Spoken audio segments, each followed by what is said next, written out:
tuwanga kware jegejege ya 10 era tijibonangaku tijiwuliranga nakubuulire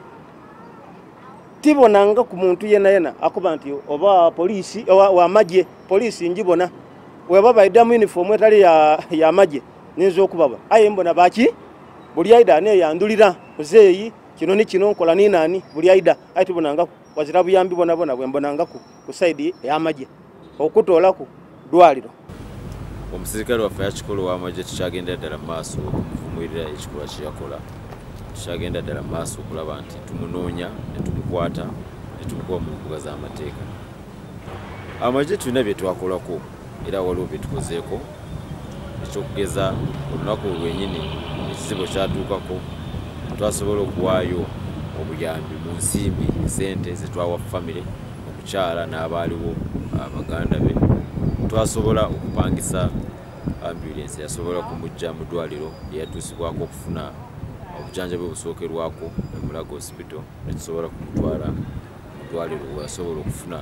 obujanjabi obw'ekikugu obusinzeeko ku Victoria Hospital.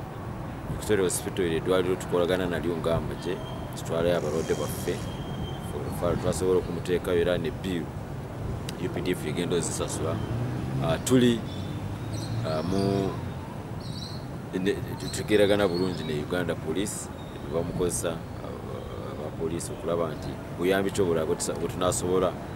nga ekitongole eky'Amagye tunasobola okutuusa ku mukozi wa poliisi ono n'aba family abasobola okugamba nti abantu mu family nazo zibeera nnene so oyinza obutamanya oyo ayogera yaani mu family eyo naye ffe tubadde tusaba nti aba family basaana mu kifo ky'okuba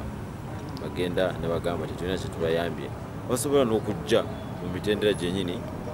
mu poliisi naffe ng'Amagye ne tubategeeza bulungi biki byennyini abetupulaninga okukola kubanga era ono omukozi waffe